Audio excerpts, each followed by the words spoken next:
And I am live. Wow, amazing. I'm also now obviously going to wait to see if it starts playing audio in the background. Yes, it will. I've muted it. Great. And I think you can hear me too. Okay, hello everybody. Glass Half Dead here. I'm going to have a very difficult time looking at chat, but I will do what I can do. Let's start real simple. What is Skirmish Sunday? I realized that, you know, the Kill Team's great, obviously, and I am a Kill Team channel, but sometimes I want to play other games. Not full-sized games, I would never do that, and I would never start a second channel to talk about full-scale games, no sir. But Skirmish games, Kill Team is, for one reason or another, pretty much the biggest Skirmish, the most popular Skirmish game, in the world, due to it being backed by GW, etc., etc. And so, hey, most people that follow my channel are, of course, Kill Teamers, and it's entirely possible that you are also interested in other Skirmish games. So, once a week, I might talk about other games. Right now, I'm talking about Infinity. The reason I'm talking about Infinity is because I just so happen to be able to get regular games of it in, and it's a game that I've always heard talked about, but I've never actually looked into it, apart from the past 3 weeks, maybe. And so I thought, hey, as I'm on my own personal Kill Team journey, maybe I should talk about other Skirmish games. I'm not converting the channel. This isn't me saying you should play this game either. It's just, it's an option, I guess. There we go. Also, hello everybody in chat. If you are watching me live, thank you for watching me live. Hopefully I can make this vaguely interesting for you. If you're watching this recorded, try and, watch me live, I guess. I don't really know why. I'm going to turn this into a slideshow. There you go. Hopefully that makes it a little bit more visually interesting. Perhaps. The best game is the one you get to play. Yes, I 100% agree. And that's actually... So, obviously I'm a Kill Team channel, and I'm not putting out that many videos for Kill Team right now. That's because I had COVID for 2 weeks, so that stopped me. Then I was going to play a game, and somebody else's flatmate got COVID. And so the only place I can play is Troll Trader in Bromley, and they don't play Kill Team. They play, like, every other game I could get a game of, but for some reason, at my local, easiest to get to venue, no one plays Kill Team. It's incredibly frustrating. This background is going way too fast for me. That's actually very distracting, so I'm going to stop that. And I will just slowly flick through the images as I see fit. The very first thing I want to talk about is, firstly, I did some hobby. Look at these guys behind me. I thought they looked cool. There you go. They are the O12. They're called O12 from Infinity. There you go. As you can tell, these three here, done. The others have just had a blue zenithal put on them and then put on funky bases. Cool. Now, I think that when you're talking about other games, the last thing you should talk about is the rule set. You should really talk about, the aesthetics, the models themselves, etc., etc. first. But in this particular instance, I'm going to talk about one specific thing of the rules for Infinity before I talk about anything else. And I'm going to do that because my own journey to Infinity began but also stopped because of the main thing that I've heard about Infinity, which is that it's very complicated.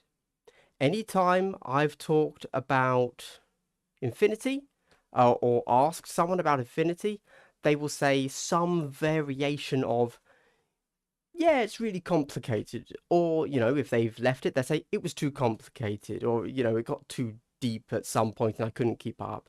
Or, yeah, it's complicated, but forget about it, whatever. And so I was genuinely, if I'm honest, pretty scared. I don't know if scared's the right word. That sounds weird. genuinely pretty scared about trying Infinity because I don't consider myself like a particularly, like I'm not really a natural at anything. Anything I do, I have to practice at, including learning rules. Like I have to really focus to learn rules for games. They rarely come naturally to me, which is why I was so excited at how easily Age of Sigmar came to me. So, yeah, I haven't been. I don't like the idea of a complicated rule set genuinely scares me. And I had assumed that I was going to be shown Infinity and just completely bounce off of it. But I thought, you know what? Everybody talks about it. Everybody knows Infinity is a game. So I'll do it. I'll do it for the channel. I'll do it for the clicks. I'll do it for the one video so I could talk about Infinity and then never play it again. And I've got to say, actually, not a problem. Yeah. So, why, if I can, okay, so the core rules of Infinity are, in my opinion, not particularly complicated. Yeah, I think that's pretty fair to say. I think the core rules you can figure out very quickly if you just want to play some quick games. I think anyone could do that. There's nothing inherently complex about the core rules of the game. Nice. Um, I would say that when you then come down to learning all of the next step up from simple core rules, you then have the the different skills that you have to learn. This would be similar to 7th edition 40k, where you have to learn all of the universal special rules, which of course they removed in 8th and 9th, which in my opinion was a terrible idea. Or at least the way they implemented it was a terrible idea. So like you need to know, for example, what does mimeticism mean? Okay, you just go and you look it up, and then once you know, you know. But if you're just reading someone's data sheet, essentially, they're not called data sheets, but whatever they're called, stat lines, I don't know, it will have a series of keywords. And if you don't know what those keywords mean, there is no way for you to know what that rule does. So that's kind of the intermediate step of Infinity, learning what all of the different keywords mean. And there are quite a few, I would argue. And then, of course, the next level of complexity, and I suppose where most people find it hard, is just how many stat lines there are in the game, and just how many combinations of keywords you can put into your list. And so I suspect that the complication of Infinity comes in the, as most things do, in the high level game where you're trying to figure out your meta and win a tournament. And you end up, I suppose you could end up with every single model you having different keywords. And actually, even though your maximum number of models on the board is 15, you could end up with like 50 keywords or something insane like that. That is, to be clear, you can't actually, there aren't that many keywords. But, that's like learning the other opponent's rules so that you know which model has which keywords and then which keywords of your models you should play into them. I can imagine that becoming quite complex. Certainly in a real microcosm, I have experienced that in my 2 games that I've played, where I came across let's go to the next screenshot. We've been on this one for too long. Where I came across a bunch of new keywords in my second game, and as soon as I came across them, I was like, oh man, I really want to put these into my list now, as opposed to just the cool keywords I found out in my first game. But I kind of get the feeling like that will continue to happen for many games as I learn the new keywords. You like the bases. Thank you very much. They came from laserforgeminiatures.com. They're a UK company, and they do a bunch of cool bases. I really like the fluorescent bases they do. If you remember my Tau, which were all Wargame exclusive tile models, they were on the same basis. They're like futuristic cyberpunk acrylic bases. Yeah. Core rules aren't complicated like Kill Team, which is slowly getting more complicated with the release of each expansion. Yes, I think that's a fair point to make, Full Metal Monkey, and that is definitely a video in its own right. I actually recently did an interview with Battle Brothers Tabletop, and we kind of touched on that a little bit about the introduction of rules and how that makes things more complex and how we feel about that. So obviously go and check that out at some point whenever he releases that. Hello, Captain. I'm not going to say your second name, but that's a choice you've made. So hello. Right. That was... Oh, so, okay. Vinterbjork, you've just said cool looking models. Let's talk about that. I'm going to ignore my... So I've made bullet points that I don't get completely lost in this, all right?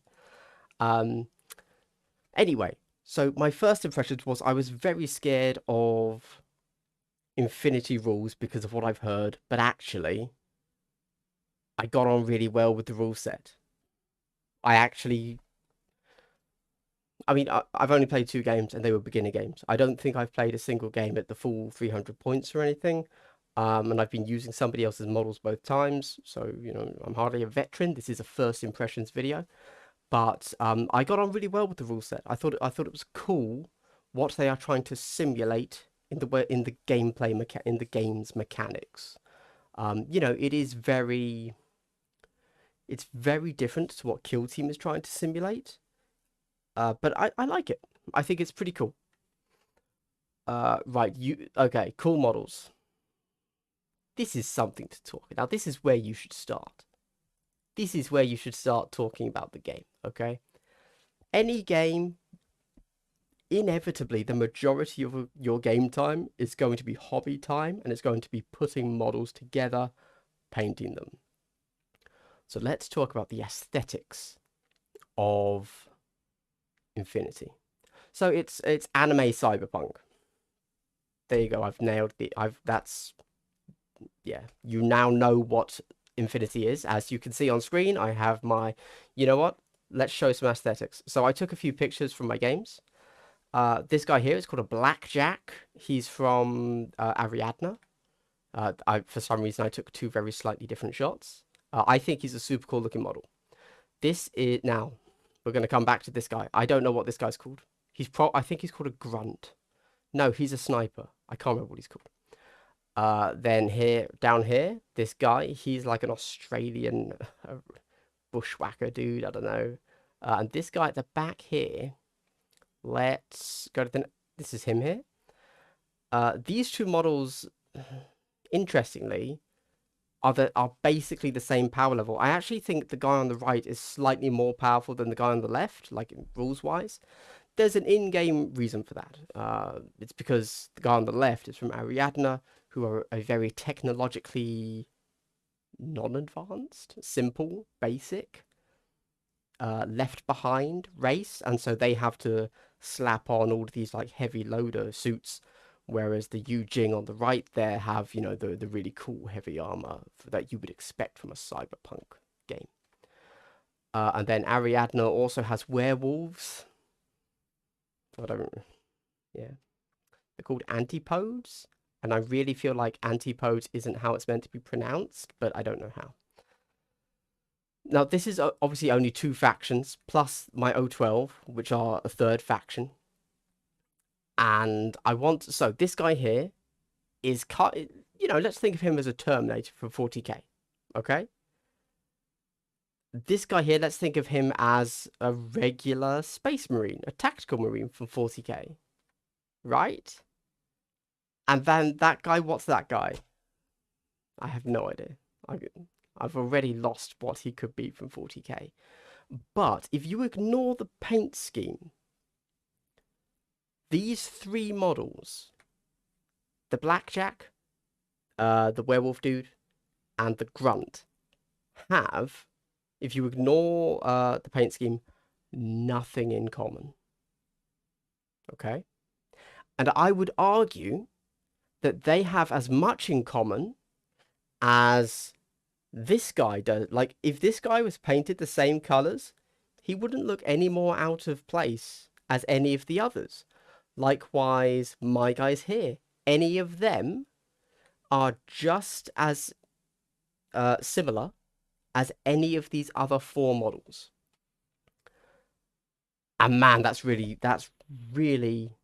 making it difficult for me to decide which faction I want to collect. Obviously, I've bought some O12 models. I also bought like a Nomad army off eBay, and when I got them, I only liked like 3 sculpts, and I'm like, ah man, and I bought like 40 miniatures in the army, and I ended up only really liking like 3, 4, maybe 5 sculpts, and I was like, ah, okay, maybe Nomads aren't for me. So I'm actually really struggling on the aesthetic side of Infinity. However, with that said, if you do find something that really draws you in, like of all of these models here, I think this Yu Jing is the coolest looking model. I don't really like Yu Jing as in any other way. I don't really like their lore and stuff, but I think aesthetically, them being the heavy armored faction, like heavy armor cyberpunk, is super cool. But with that said, for the O12, I like their heavy armor guys. So this guy's cool. He's cool. He's cool. Nice. So aesthetically, I'm super conflicted about faction because so far there is no faction where I like every model. Unlike in 40k where there are factions both in 40k and Age of Sigmar where I can quite confidently say I like every single model in this faction. Maybe for completely different reasons, but they are thematically connected enough that I can look at a faction and say I like that faction. They have pushed that faction's aesthetic design way beyond realism, but that's fine, I don't care, because it looks cool and coherent on the table while still having differences. Uh, for the opposite of that, I would say look at Battlefleet Gothic, where every single ship per faction looks identical. They've literally just scaled them up or down and maybe changed like the front gun, and I think that is even worse design than what we see in Infinity. Hate it, which is a real shame because BFG is really super cool. Yeah. So anyway, I'm very conflicted by the aesthetic design in Infinity. I understand that it's all done due to in-game lore. Cool. Doesn't help me as someone that just wants to buy the game.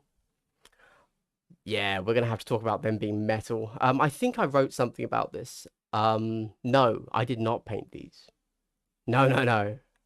You know me. I'm all contrast all the time. These guys here I painted.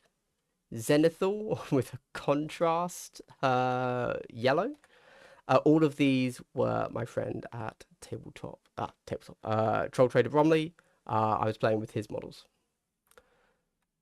I'm going to leave you on these guys as punishment. You have to look at them, not the actually well-painted models. I apologize. Okay, all of these models are metal. Infinity, Corvus Belli, the company that does Infinity, they have begun playing around with a material called COcast.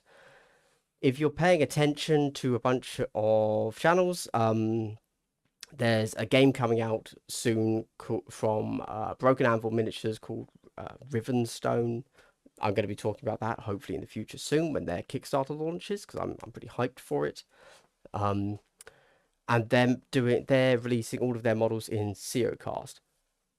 Forget the terminology. It's just another type of resin. There you go. But it holds its shape quite well, and can be done in a very similar casting way to metal. So you can have small companies doing it. There you go. Whereas before, obviously, small companies basically were relegated to metal. If they wanted that really crisp detail. Whereas now there's another way of doing it. COcast. It's just resin though. Oh man, I hate metal models. There is no way for me to get over the fact that I do not like metal models. I've tried. Can we see it on here? Let's well maybe I fixed it enough. Maybe I fixed it enough. Let's zoom in. Okay. So look. This you can't see it too well, but this guy here has a chip on his there and there. One of them had a chip on the head. There are already, and all I did was spray these guys and then moved them into where they are, and they chipped. I hate them. I actually did something pretty funky with them, though, I will say. So these three chipped a lot.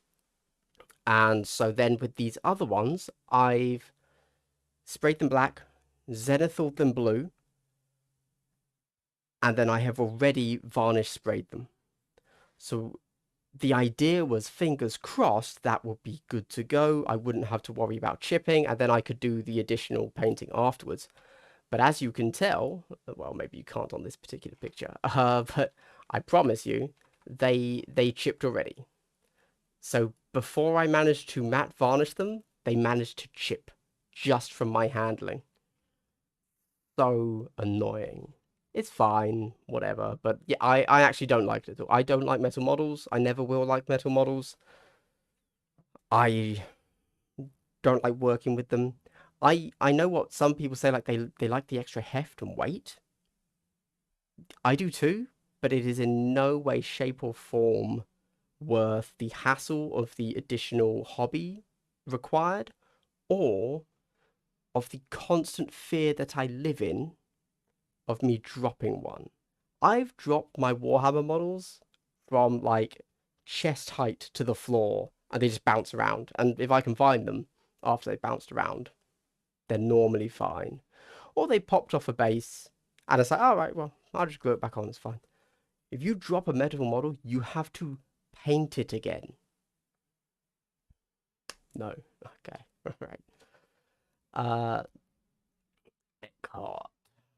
Worth noting that Seagrass is a production method like high pressure injection molding rather than exact materials, so it isn't directly comparable between companies. That's fair enough. Interesting. So what I've read up about it is that generally all of the companies talking about it talk about it as a material as opposed to a production method. Maybe that was just poorly put across in the messaging though, but good to know. Need a good primer and varnish for metal. I take gluing them. Yep, that's fair. Glue. You know what? I haven't had I haven't had any issue gluing metal models. I'm just gonna throw that out there. Infinity models are very small. You know, very spindly. Still haven't had an issue with them because they're very you know, small. But like even my Warcaster models, which are the privateer press models and pretty thick and bulky and stuff, which are just over here. There's no way my camera's going to see this, is it? Like even these, you know, they're quite chunky and they're much larger than Infinity models. I haven't had any problem gluing these, no problems at all. So there you go. And I've been putting together some Signar models last month, no issues. I know that some people do. So let's start. These are 28 mil. And I mean that in the true sense of the word, 28 mil. They are not 28 mil heroic. They are 28 mil small models. They still look pretty cool, but they are 28 mil. Okay, right. So I've known about Infinity for ages, but I've never played. That was due to the complicated rules. We've covered that. The core is simple. Additional rules are kind of standard, and then list building is advanced, I would argue. I don't like metal models. Yes, you know what? It doesn't matter if they're the best in the business. I don't care. I do not like metal. You know, I accept these are good quality sculpts. I don't like them. There you go. Right, aesthetics. I've already mentioned the aesthetic design decisions made in Infinity just throw me off and make it really difficult for me to decide on a faction. Like the O12 here, there are some sculpts here I really like, but these normal dudes don't care. This weird dog thing, don't care. Difficult. Difficult. Yes. Right. Okay, so here's an interesting thing. To be clear, I'm not really complaining about the game here. I'm just pointing out things that I have noticed. And that is, this game is done by a company called Corvus Belli, who are a Spanish company, you know, run by Spaniards. I believe, like, if not all, the very vast majority are Spaniards, and the people that write their rules are Spanish, and the people that write their lore, fluff, etc., all Spanish. Cool, that's fine. However, oh, and to be clear, they sent me Raven Eye. This is their book. I'm going to talk about the book specifically in a second because it obviously differs quite a lot to a 40k book, and I want to talk about the differences there. But as I've been reading through a bit of the lore, oh, they also had their first ever novel release. I can't remember what it's called, but if you just type Infinity Novel, it probably comes up in Google, I guess. And that has the same issue, and that's written by a British author. So this isn't just me being weird about stuff. It is actually, yeah. So it's all done by Spanish speakers, and they, you know, all of their different factions are very, you know, it has a different theme. So the Yu Jing are a conglomeration of Chinese, Japanese, Taiwanese, because yes, that is a real country. Sorry, modern day China, Korea, etc. And so that should, in theory, have nothing to do with the Spanish language. Then you get I'm just going to call them Pano, but it's Oceania. I'm actually not sure of the words on that. Downfall, yes, that's right. Thank you. Which actually I think does involve Spain, so that actually makes sense. But anyway, there's some things where they, okay, so in Games Workshop, all of their stuff, all of their made-up words are based very heavily on Latin and Greek root words. And when they make up a word, they basically just take a Latin word. And for whatever reason, maybe because I'm British, maybe because I am familiar with how GW does that, I don't ever really stumble on any words they put out. Could be familiarity, could be that because I speak English and they're riffing off of Latin, it's like, oh yeah, okay, I get it. Whereas, and I honestly do not know how to formulate this sentence correctly. That when they are making up some of their words, and they are just putting like a riff on a word that is easy to say, but then they just give it like a little, this is our word, flair. It tends to be a series of consonants and vowels that a Spanish person would use. For example, they would take let's say a 40k word, Horus. Oh, I'm going to make something up, am I? Okay. This isn't going to go well as an example. They take a 40k word like Horus, and instead of like they would add like an io on the end, like Horsio, you know, which is almost like, yeah, I don't know. It's just like, as someone that knows no Spanish apart from no me gusta, don't, you know, ue la biblioteca, I don't know, whatever. It is made in Spain, Hobby Hero. That is true. I did cover that, and that's kind of what I'm talking about. Yeah, they just add a little flourish on there that is Spanish, 100%, and it throws me out a little bit because to me it's like, oh, right, modern day Spanish, cool, which is fine, not a big deal.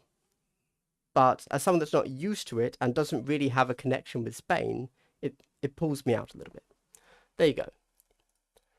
That is, I should have sat down and actually drawn out some specific examples. More to the naming convention, and now this is moving away from my issue with the Spanish language and how I consider it a known foreign language, and so therefore it pulls me out. Man, okay, so there are so many models in this game, and they have crazy names. Now, I'm totally willing to accept that this, you know, because hey, this is like a first impressions video. You know, um, they, what do they do? I'm not familiar with the world, whereas I am familiar with 40k. 40k, for its sins, Age of Sigmar, for its sins, has dumb naming conventions, right? I think one of the best one, you know, Space Wolves. They're called Space Wolves. They have Wolf Lords. They have wolves. They have cyber wolves. They have, you know, like it's okay. Age of Sigmar, Blades of Corn. They have Blood Warriors, Blood Stokers, Blood Secretors, Blood Priests. I could actually just make a video making fun of Games Workshop naming conventions. But say what you will, it's very challenging going into what Corvus Belli has done with Infinity and trying to learn all of these new words. For example, there is a faction called Hack Islam, who and again, this has nothing to do with the Spanish issue now, where basically they are modern day Islam, but in the future. And they've taken a bit of a turn, etc. And they're actually the good guys of the setting. Well, if anyone could be a good guy. And I cannot pronounce a single one of their names because they've taken like a modern day, I assume, Arabic word and given it a twist so that it makes sense for the future, and for their lore. And I'm like, oh, I can't remember a single one of their names apart from Janissary, because that's a real word. Or Janissary, I don't know. And like being able to open a book on an entire faction and not being able to say or remember a single name after reading through it, pretty bad, I would say. Again, you know, this is purely my viewing of the game. Yeah. And I would say that applies to other factions as well, not just Hack Islam, but yeah. In a similar way, the army builder is a little bit confusing. Now, I do want to say, I should, all of the rules are free online. I should probably get that out there. And their army builder is actually very robust, very good. So I have no issues with the mechanics. I think I can actually bring it up for you. Hold on. Can we put that there? Does that appear on the screen? I think so. Yeah, it's kind of there. So let's go out here. Let's show you Ariadna. Okay. You can't quite see it. Okay, hold on. Let's make this work for you guys. I just want to show you something on the side of the screen here. So this is let's put it there so that we can see it. Cool. So this is their army builder. They have both an app and a website, so you can access it wherever you want. And I just want to, hey, look, when you're looking at an army builder, what does any of this mean? Who knows? Who knows, right? And it's fine. It shouldn't immediately make sense to you. That's okay. The only thing I want to point out here is when I was first looking at this, I was looking at all of these things on the side, and they're all different. Like, and there's a reason. There's an in-universe reason. These are the actual logos that these troops would have, like a combat patch. Oh, hold on. A combat patch, which is something that Corvus Belli sells because, you know, that's part of their theme. And so they do actually sell the combat patches. So if you really like the veteran Kazakhs, you can go to the Corvus Belli site and buy a patch that you could then, you know, stitch onto your backpack or your own shirt, whatever. And so it's like it's the in-game logo that unit would use, you know. And I'm like, now that I know, all it means is that I ignore it. That's all. Look at all of these troops. This is one faction. So when you go in, all you have to know is don't look at any of those. But when I was first looking at them, I thought it meant something. I thought it meant something like these were the sub factions or something. They're not. So anyway, I figured that out. But yeah, very confusing at first. Or I thought that maybe, oh, everyone with this, you know, yellow and red cross is a troop, and so I have to have a certain number of the yellow and red symbols, or I had to have a certain number of the black and white, or whatever. Nope, nothing to do with the rules at all. It's purely a thing. So there you go. Cool. Good to clear that up. What else? Let's go back to my bullet points here. The army builder is confusing because of in-game theme. Yes, but again, the actual mechanics of it, really good and completely free. So, thumbs up. GW needs to take notes. Oh, okay, I'm kind of done. Yeah. Ramble thoughts. This is my final bullet point. Bullet point 15. Ramble thoughts on the actual gameplay and which factions I'm thinking about. Nomad Army turned out lame, which I actually already talked about, so I don't need to cover that. And then I was thinking about Ariadna, who are these guys. But then why am I playing a cyberpunk game and then playing dudes that just take, like, that are literally just the modern military because they didn't advance? Seems a bit backwards. Okay. Thank you, Marcier Bona. Bona. I don't know. Oh, I have not checked the chat at all because I'm to have this green screen on, I have to sit further back from the computer than I would actually like. So it's actually really hard for me to see anything. I know. I'm just gonna read all the chat. Deshapu, that's my experience with every single British or USA made game. That's totally fair. That's totally fair. Obviously, I'm in a position of privilege, to be talking about how I get a UK game, you know, a UK company's game speaking English and rooting everything in Latin and Greek, and how I get it and how I've been in that ecosystem for 30 years or something insane. So yeah, of course I get it. And it's no wonder that when I go out and look at something that doesn't derive itself from GW or 40k or Warhammer or whatever, I'm a little bit lost. Makes total sense. Yeah, that's fair. I know people who had that problem with Game of Thrones, found all the characters and unusual names disorienting. But is that not then a positive that all these new names make the lore and setting unique? Yes. Yeah, it is. There you go. Again, I really should have been more clear about this. These are first impressions. These are the rubbing points, the points of friction that I am having as a new player trying to get into the game. If I were to sit down and grind out, you know, just like making lists, playing the game, having all the models and learning them in, you know, 3 months' time, I wouldn't have any issues. There you go. It's just I'm having to learn so much. And like any game that has been around for, did they start in 2001? I think I read that somewhere. So a 21-year-old game system. Yeah, they have a lot of scoos, as we'd say, a lot of scoos. So yeah. I know people had the yep.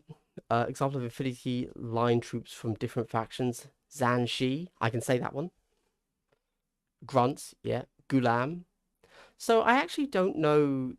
So Gulam is the Arabic. That's the Hak Islam. Because I don't know. Actually, I know one word in Arabic. Gusmi, which means trust me. Yeah. I think that's specifically Pakistani, but like I don't know what that word means. I have no point of reference for it. That's obviously my issue, you know. Yeah. I like the vision of a future where not everyone speaks the same language. Seems a bit less infantile. Yeah, totally.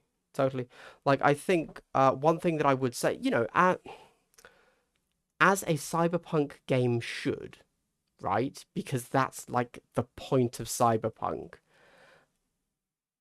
But like, yeah, it should be a realistic depiction of the future after corporations have taken over and modern real world politics have evolved and adapted and changed into whatever happens in the future. So yes, you would still have separations, but not separations by, fantasy race, species, but we call it race. Separations by species, but you're all essentially still human, but you've been apart for 100 years. And you know what? It's only been 100 years. You're not actually going to change that much. You just don't share a language and an armor similarity. Like, yeah, I agree. What they have done is, if I were a cyberpunk fan, is exactly what I would want them to do. Yes. And they do have a RPG system by Modifius. I know nothing about RPGs. I can't speak to the quality of it or what, but I have heard that the lore is very well fleshed out. Everybody says that Games Workshop has like the best lore and it's so deep and fleshed out. I'm not going to talk to that, but I would argue that Infinity, from what I hear, is as fleshed out. It's just very different. So if you just like deep worlds and systems, and like being able to trace, as Eckhart was telling me, when we played on Wednesday or Thursday, Friday, whenever it was, if you want to be able to trace back, where the knee pads for the Ariadne came from 100 years ago, you can find out where that company like began and ended and why they now supply all of Ariadne, that kind of thing. And again, very cyberpunk. The reason they all have like, yes, okay. So let's go look at my O12. These guys, the reason their guns look more similar than the guns from these guys, even though they may actually end up having the same stats, is because, yes, although it's essentially the same weapon, they're just made by different companies, which again is exactly how my vision of cyberpunk works. My belief of cyberpunk is that yes, you essentially have people lining up and being and buying from different corporations, and those corporations design different things, but they still compete with each other in a very, you get it, it's cyberpunk. I don't know why I'm explaining cyberpunk to you. Right, yeah.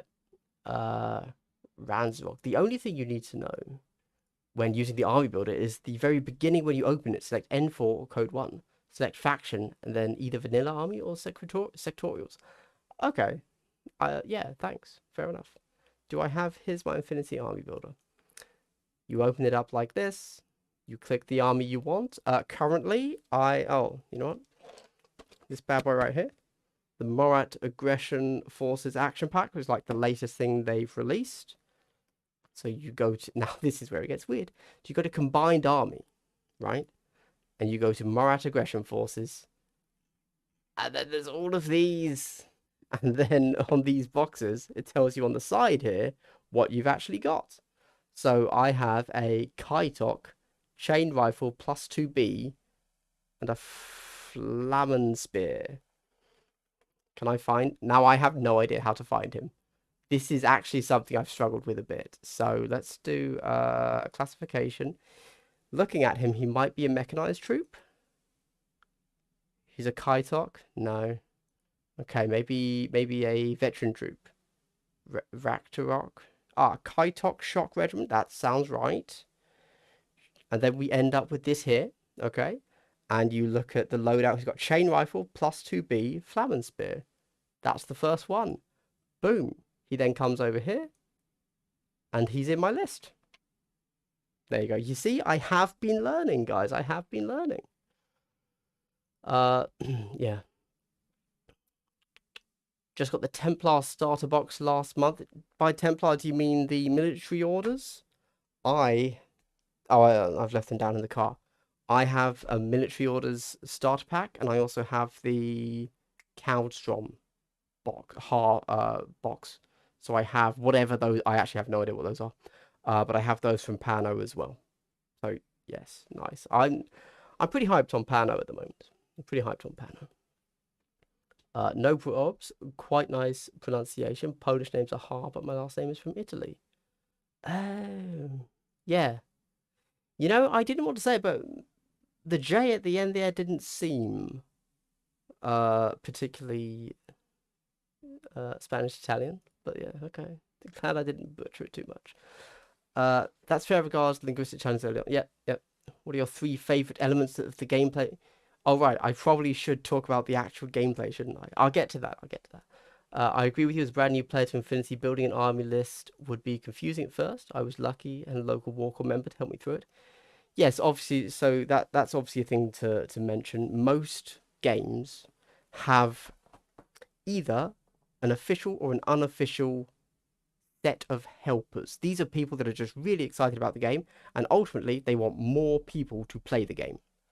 And so they will go out of their way to help new players learn the game. One could argue that I am like a Warcore or a press ganger or whatever for Kill Team. And these people are similar for their other respective games. I haven't played Kill Team tournaments since you introduced me to Warcaster. In general, for skirmish games, what do you consider? Oh, man. Really? You stuck with Warcaster. Fair play. Fair play. I love the aesthetic of Warcaster so much. Like, yeah, it's exactly my thing. It's exactly my thing. So I really like the Warcaster aesthetic. I hate metal models, but their metal models are some of the best. You know, alongside Infinity.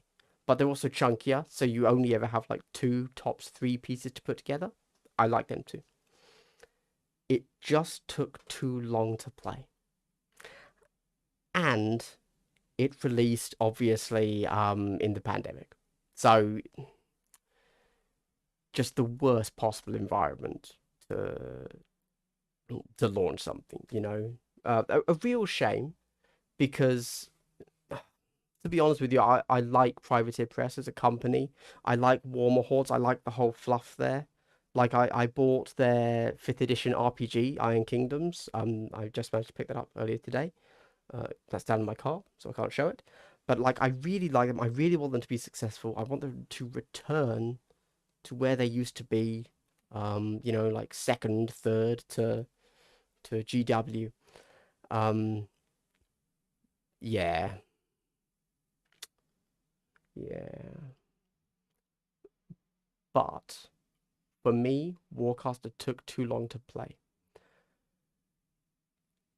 I feel a skirmish game in reality should be done in an hour and a half. I think that's the max a skirmish game should take. Yes, hour and a half. Currently, Kill Team is taking an hour 45 in tournaments, that is. And that's actually an issue for me because if it's an hour 45, you're 50 minutes away from 2 hours, and that's not that far off a full-scale 40k game. Now, it's a better rule set. I don't like 40k, but you get so much more bang for your buck in regards to theme and fluff and getting to use all the big toys in 40k that you really have to start thinking. Like, anyway, I actually talk a little bit more about that in the Battle Brothers tabletop interview I did, which will be up, he said next week, I think. So check that out. I talk more about it there. But yes, Warcaster, cool idea. Really like the concept. Took too long to play. That's my general view. As an avid Infinity fan, who cares about Infinity lore? I don't know. I'm currently reading the novel. I think I do. Uh, maybe I shouldn't. How does balance feel in Infinity from your experience? I can't say. I genuinely can't speak to balance on Infinity. I'm gonna have to take the holistic approach about balance and say that I'm sure there's a top tier 1 or 2 factions with some broken units because it's almost impossible to avoid that. But I don't know. I can't see myself ever really playing Infinity to, you know, be #1 in the world. So eh. But with that said, I also don't know how balanced the game is casually because I really haven't played enough. And because there's also a much smaller community, compared to GW games, it's really difficult to just go to the Reddit or the Facebook page and just, gauge interest and thoughts just by reading posts because there just aren't as many posts. So I couldn't really say. It's entirely possible that after I've had my, my practice games and I've painted my own army, that I just get stomped for the next 2 years straight. Because I just, entirely possible. Can you filter by weapon, which is listed on the box? Yeah, I believe so. Yeah. So over here, yes, you can see it on my screen. You can get rid of that. We can, you know what? If you have a skill that you really like, this is something I've enjoyed. So filtering by skill, for example, mimetism. If you want to just find out which models in your faction have mimetism because you decide you really like that, there you go. Those are the guys that have mimetism. Or if you decide that, what is it? Parachutist, combat jump, do they have parachutist? Booty. Well, I'm going to filter by that. Oh yeah. Kill me. Then parachutist. So here we go. Drop shoot tar yacht and Rasyat diplomatic division. My understanding is that because I'm in the combined army and these are the Morat, their diplomatic division are like their most lethal warriors or something silly like that. Or they're the guys with the biggest guns. True diplomacy. But there you go. So yeah, this is actually a really cool thing they've built here. I'm sure that somebody with more experience will come along and say, well, actually, they should add this, they should add that. But as a new player, I really like it. I think it's really well done. Ordered Operation Crimson Stone starter. I'm like, nice. I picked that up just the other day, so I have that as well now because that's my thing. That's my foil. Yeah. Infinity starters are usually insanely good. Hope you love playing. Yes, I will say. So I picked up Operation Wildfire off eBay. Got that. I have Calmstrom, and I picked up Crimson Stone. So I have all of those. Yeah, I'm kind of deliberately buying those ones up because I get terrain in them as well, and I think that the terrain is pretty cool in them. So yeah, there you go. Oh, and I'm definitely going to get the Hacker's Alarm / Alaf starter set whenever that drops. Because I can see myself liking Hacker's Alarm, but I definitely like to see their new sculpts. Yeah. Bought a couple of Nomad minis because they're all cool. Nice. I'll get into this if I can find players in my area. I should look into playing on TTS. Yeah. I mean, yeah, obviously, guys, the best game is the game you can play. I've said it before. I will always say it.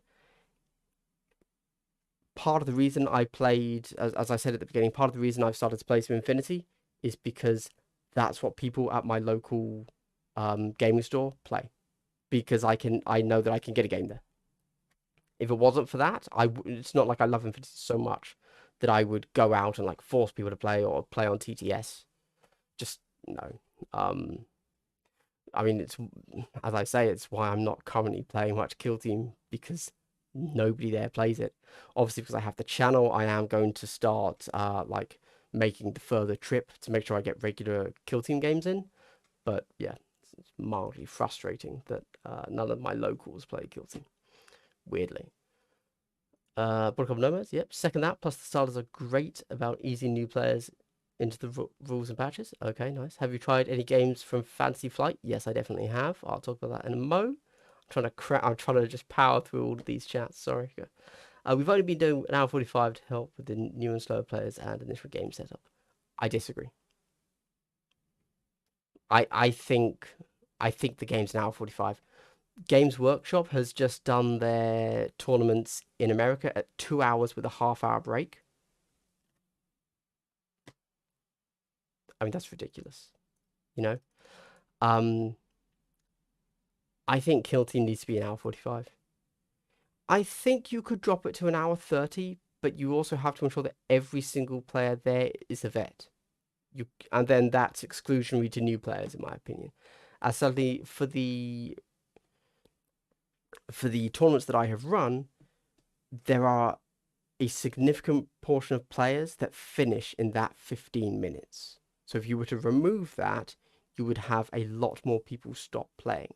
And ultimately, I don't think a tournament should be run for the top 20%. It should be for everyone. Even though it's called a tournament, I almost want to think of them more as a game day.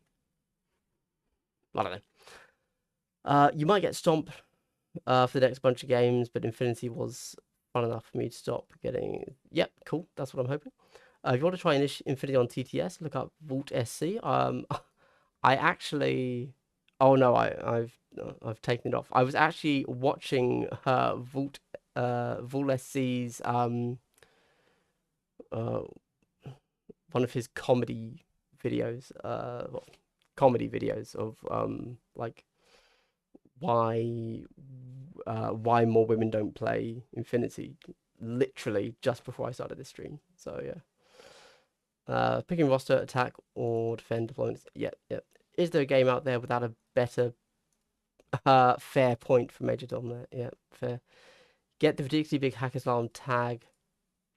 So yes, that's actually one of the reasons I want Hackers Alarm, because I just want to run that, right? Because it's the only thing that's really like a cool mecha scorpion. Awesome. And I did actually work it out. If you just buy the Hackers Alarm starter, whatever it is, plus the Magharaba bot, then you have over 300 points. So you're done. You're good to go. Right. Let's talk about Infinity the game and what I have experienced so far from an actual gameplay perspective before we wrap this up. We'll make this nice and quick because we're hitting an hour and that's when people, okay, so let's talk about AROs. AROs, I can't remember what they're called. I'm sure chat will let me know. Automatic response orders. Sounds right. AROs are... Okay.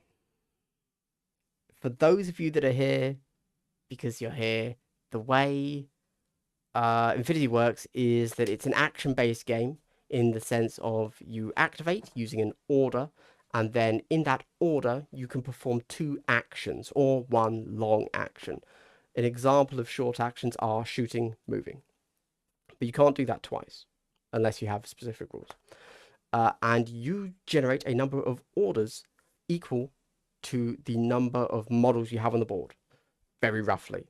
There are exceptions to everything I'm about to say. I think, as Eckhart said, Infinity is a game of exceptions, or is a rule set of exceptions. So just, this is the core, but it's not always true. And so this is why you often have, and I've heard people say this is something they don't like about the game. There are only 3 turns in the game, but each player can have, well, as little as they want. There's no minimum, but up to 15 orders, and each one being 2. So potentially your game could be 30. What's 30 times 6? 180 actions. Is that right? That's an insane number of actions. Potentially, it could be 180 actions. That's insane. Probably, it's not going to feel like that, though. Hopefully. And... Oh, I've completely lost track of what I was saying. So you do 2 things. But, again, ignore exceptions. These orders, even if they are generated by 1 model, do not have to be used on that 1 model. They, if it's a regular order, it can be used by any model on the on your team. So it's a valid tactic is to make sure that you have a full 15 model roster or list, and just totally accept that you've taken 10 of your cheapest guys, and they're all just going to sit at the back and hide because you don't want to lose the number of orders you can generate. And then you're just going to have 5 big tough guys, and you're going to have them do everything in the game because you don't. Yeah, that's a valid tactic. A lot of people do that. And Oh, why was I saying this? Some people don't like that. But as soon as I heard that, I thought, oh, that's kind of like Hero Hammer in a way. And I like Hero Hammer, you know? I like having a big beefy model in the middle of my Age of Sigmar army that is my hero. Similar, but thematically different. But like, you've got a bunch of grunts that are going to sit back and take some Overwatch when they can. But then you've got your big dude in mech armor that's going to go wreck some dudes' faces. I can get behind that. That sounds like how SWAT teams probably operate. You've got your basic policeman on the outside holding the perimeter, and then you've got your SWAT team that actually go in and do stuff. I'm cool with it. I'm cool with it. However, after every action, your order is 2 actions. After every action, your opponent gets an ARO, which is an automatic reaction. Did somebody say what it actually meant? Sorry. You really like about Infinity AROs. Higher. I've been playing Infinity for ages now. Hello. So it's very balanced, and with the amount of unit variants and types, there is something for every task. Cool. It's good to know. Thank you. It might feel like yeah. So, every time your model moves, if another model on the enemy team sees it, that enemy model can do something. An ARO, for simplicity's sake, it means you can take a shot at the model that just moved. So, if you're going to run your model across a gap, you trace back along that line, and any model that could have seen it at any point in your move can take a shot at it. The best way to think about this is XCOM the game. They have something called Overwatch. If at any point in your move in XCOM, your model can, your guy, your trooper, your operative can be seen, then the enemy will take a shot if they've been put in Overwatch. Identical. And this is just kind of the way Infinity simulates that real-time, everything happening at the same moment thing. It worked really well. I've got to be honest. At first, I was pretty concerned by the sound of that. By like, oh my God, it's going to take ages. Because every time you move, every model on the enemy team has to decide if they want to shoot or not. How do you get through a game in under 5 hours? Like, that's so much. You move one model and then I have to make 15 decisions. What? It's not nearly that bad at all. It's very restricted by line of sight. Infinity tends to have very dense boards. Rarely are you ever going to be in a situation, it seems, from what I've seen so far, where you're going to be making more than 3 AROs or 3 Overwatch shots, let's say. Because ARO is a weird thing. That's not automatic reaction order. Thank you. Just consider it an Overwatch action. You can take a shot. And actually, it worked really well. It simulated what I believe Infinity is trying to simulate very nicely. And I really liked it. Yeah, there you go. And you can make as many AROs as you want, as many Overwatch shots as you want. If for some reason this guy's trying to run an entire squad past this little alleyway that you've managed to set up a sniper on, that sniper gets to take a shot at like every model that does that move past that little alleyway. It didn't slow the game down because that is the game. There are only 3 turns in the game. So I will say I was very impressed by the ARO system. I was very happy with that. After initially being concerned that it would actually slow the game down a lot, nope, I think it's really cool. And then, for example, in my second game, for my second turn, I spent all of my orders on a single model to just move it up the board and take a shot. And I think very legitimately, my second turn took 10 minutes, 5 minutes, 10 minutes, and that was it. Like, that was my entire turn. I was like, oh, okay. Suddenly I can see where this game could be a very fast game as well. Obviously, it was my second game ever. I'm not saying that was the right decision to do or whatever, but it was just a good example of how quick a game could be. I'm not saying the game is quick, though. Just to be clear, I'm not claiming that. Because my understanding is that... Actually, I don't know. Maybe some of the guys in chat could tell me. How long is a tournament round in Infinity? I don't know. So, yeah. I assume it's 2.5 hours? 2 hours? But I actually don't know. But yeah. Yeah, so pretty hyped on AROs. Oh, we have to talk about the dice. How could I forget the dice? Oh my god. All right, let's go back to the chat and then I'll talk about the dice. Full Metal Monkey. ARO sounds like what I was hoping Overwatch was going to turn out in Kill Team 2 Pro got released. I can see that. That's fair. That's fair. Brian, thank you for joining me. Love your support, my man. Buckethead, I once moved my avatar through the entire enemy team and it lasted until the very last turn. Nice. IMO, Ranzarok. IMO AROs play into the grand tactics of the game and terrain. Okay. It's why you'll never see wide open lines of sight on a game. Yes, exactly.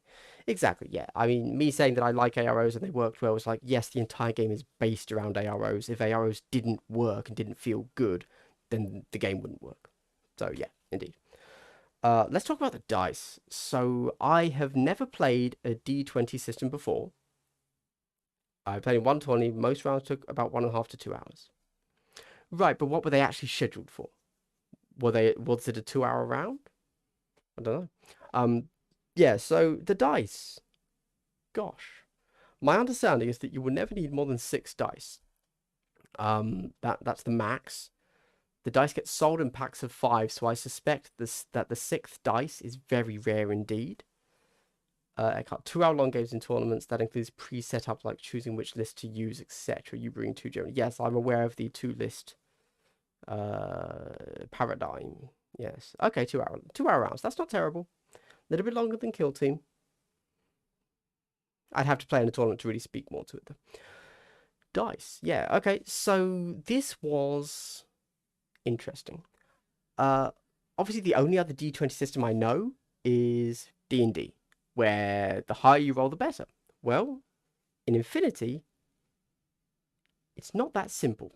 And I also can't just say the lower you roll, the better. In Infinity, how does it work? So you have a success. Oh, you know what? I have a stat line up on the screen right behind me, don't I? Let's go ahead and look at it. So the BS on this Rasyat Diplomatic Division model. Do I have a Rasyat in this? Yes, I do. He's this guy here. Can you see? Are you going to see that? Hold on. No, because I've got terrible lighting. He's a jumpy boy. He's a jumpy boy in armor, basically. Yeah, you can't see that. My bad. Right. Oh gosh, what am I looking at? What was I looking at? Ah, here we go. Okay, so he has a BS of 12. That's ballistic skill 12. Everyone from 40k can understand that. Ballistic skill 12. Nice. This means on a D12, you need to roll under 12. No, 12 or under. Sorry. 12 or under. However, if you roll a 12 exactly, that's considered a critical hit. There you go. Super simple. No need to concern yourself with it more than that, right? Okay, it's weird that you roll lower than the number instead of higher. I agree, that is very strange. I don't necessarily like it, but it is what it is. But there's more to it than that. To the point that I can't even begin to grasp the statistics of this. I'm not even going to try, I don't want to. But there are 2 types of rolls in Infinity, a whip roll and a face-to-face roll. Let's ignore the whip roll, that's boring, that's what I just explained to you. It's where you, as a player, roll a dice. Normally, the most common type of roll is a face-to-face roll. This is where you and your opponent are facing off. So your roll is comparative. You roll your dice, you're rolling to your skill, whatever, ballistic skill, and they're rolling to their ballistic skill. Cool. Easy. A critical always wins. So if you roll exactly a 12, even if they actually roll better than you, But as long as they didn't also get a crit, the crit trumps a standard success. But you want to roll below, but then still the higher number wins as long as it's a success. So this means that while this Rasyat diplomatic division wants to roll a 12 or lower, if there's another model, let's just pick a Raiko Armored Brigade with his BS 14, he wants to roll a 14 or below. So let's, oh, I've lost the other guy. Fair enough. So let's say this guy here rolls a 6. Cool. Nice. That's a success because it's below a 14. Then if the other guy, needing to get a 12, rolls above a 6, even though it's below the 12, so still a success, he would win. And that's really interesting. I don't know if I like it. It's fine. I do. It's cool. It's a dice system. It's fine. I don't not like it, but it's very interesting, and it immediately, for me, obfuscates the statistics completely. I have no idea what any statistics are. You know, if it was just a D6, I could figure that out. If it's a D20, if I just had a straight D20 roll, I could figure it out. It's like, okay, I get it. Cool. You know, I can divide by 20. Fine. But as soon as you put in the face-to-face roll, my brain just turns off. It's like, okay, let's just roll. Let's see what happens. And that's pretty interesting.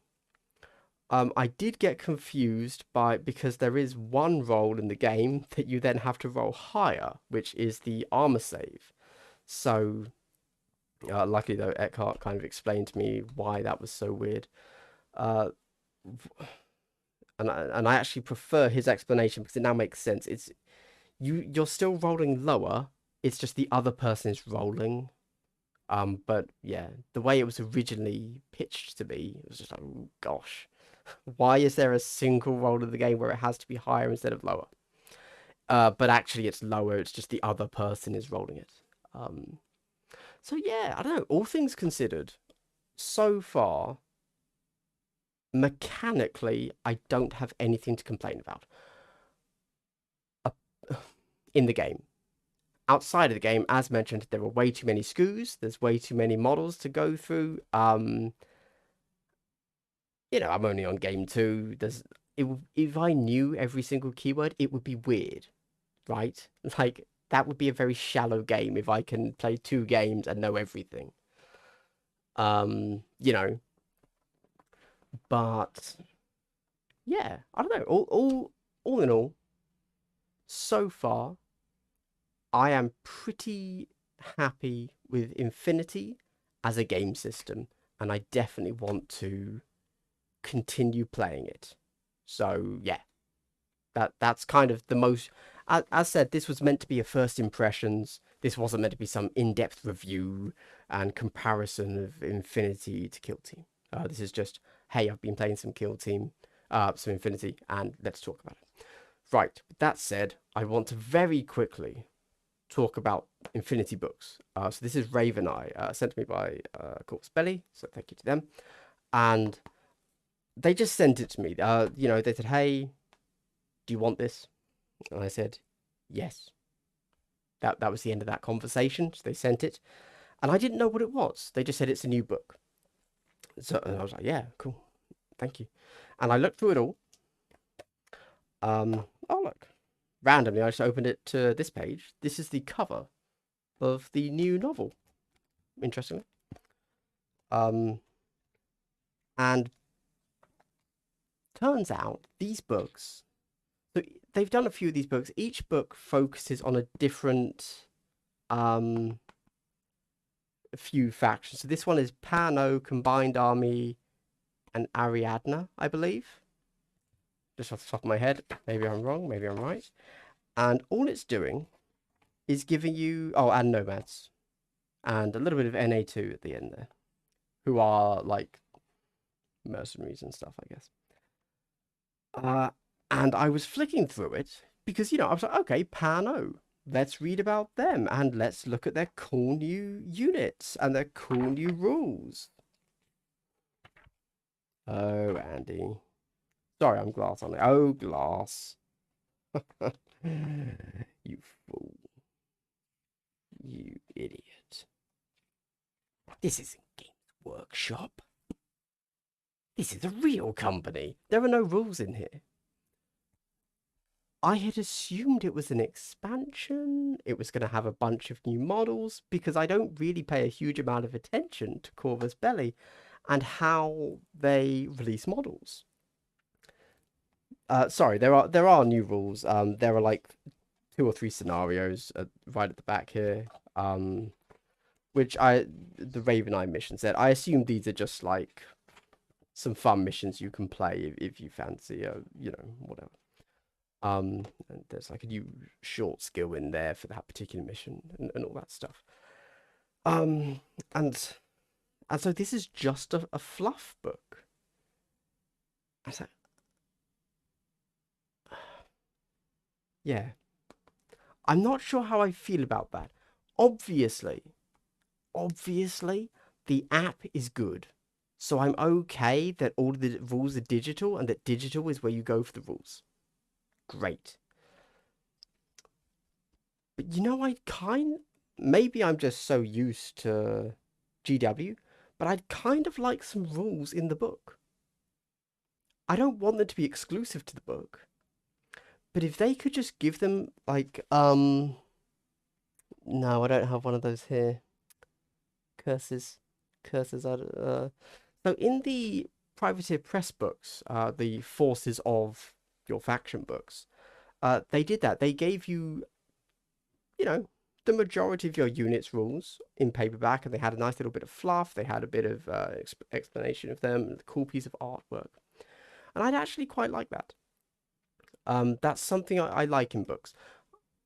And because the rules are completely free online with this really extensive and cool army builder, I'm okay with the fact that the rules are going to be wrong soon, because they're not really there to be right. They're just there to give certain players a little bit of crunch in their fluff, which I think would be cool.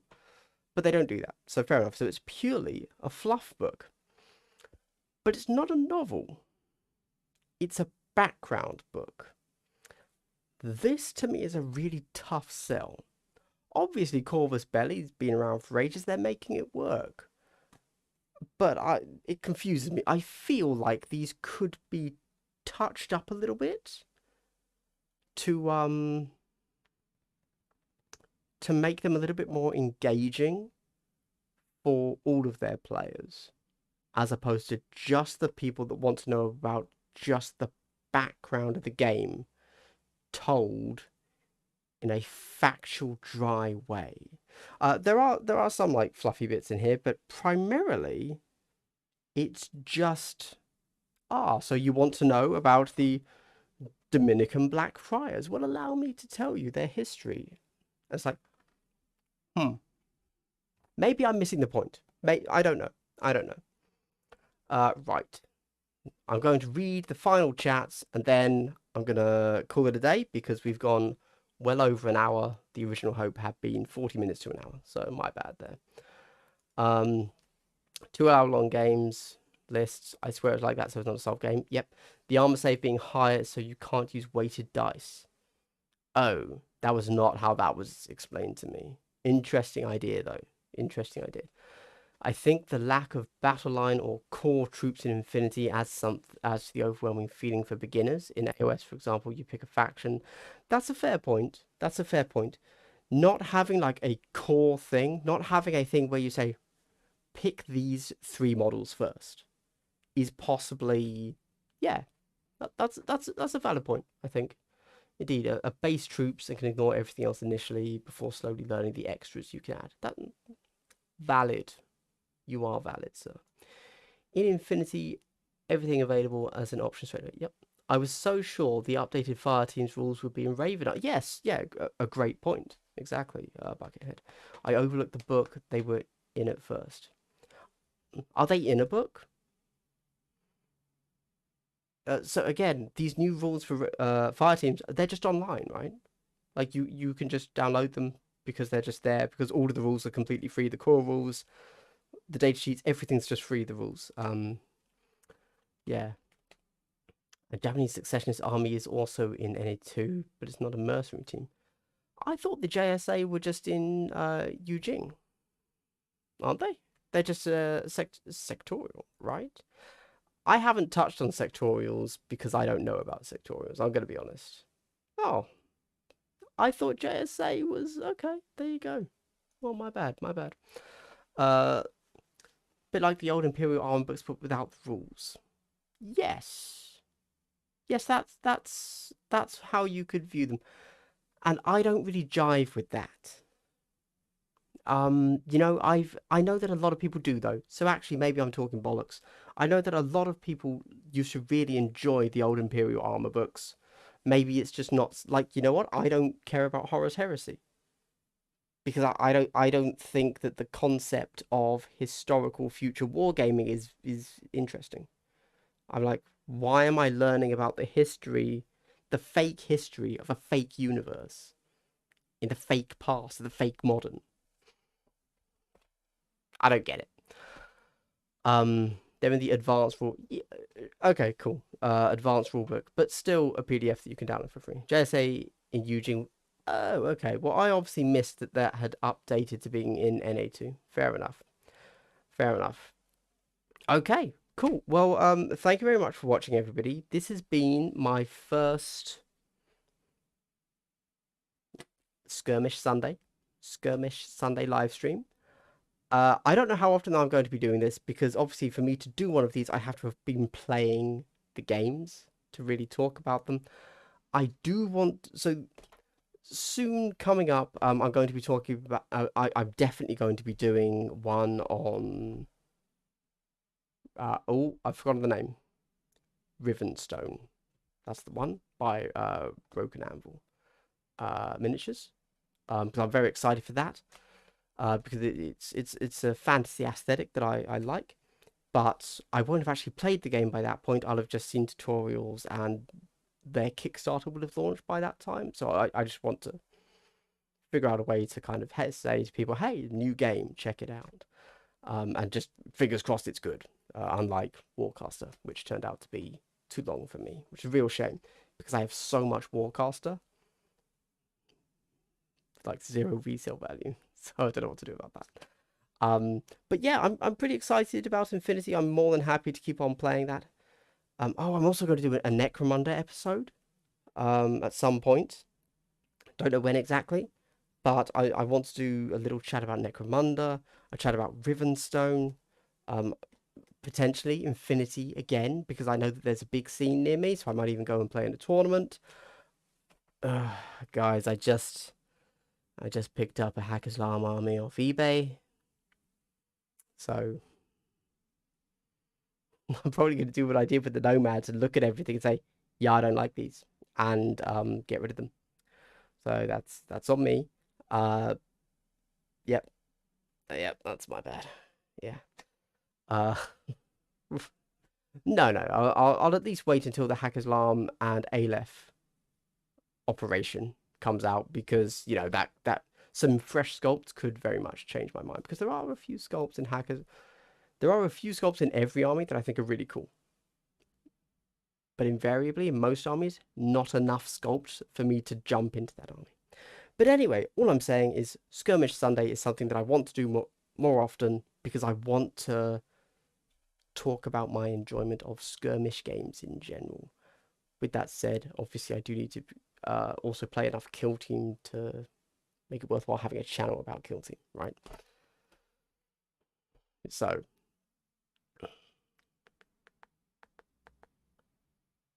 you buy the hack if I'm saying. Okay, well, I'll definitely keep that in mind. That might be what happens, to be honest with you. Okay, well, thank you very much for watching, everybody. This has been really good fun. It's been fun talking about a new game that is, you know, fresh eyes. Especially as obviously some people in my chat are far more experienced about it than I am. So it's always good to learn from other people. Just because I'm the guy that has the channel doesn't mean I know the most, obviously. So it's awesome that some people could jump in and help me out. And I'm generally just pretty hyped on Infinity, pretty hyped on Kill Team, Rivenstone, mildly hyped on Necromunda, but I don't know if I could be bothered to paint their models, so that's a little bit of a sticking point there. Love Skirmish, love Sundays. Thank you very much, James. All right, well, see you next time. Probably not next week because I'm now super busy. Maybe 2 weeks. Worst comes to worst, 3 weeks. All right, guys. All right, everybody. I hope you've had a good day and continue to have a good day. Goodbye.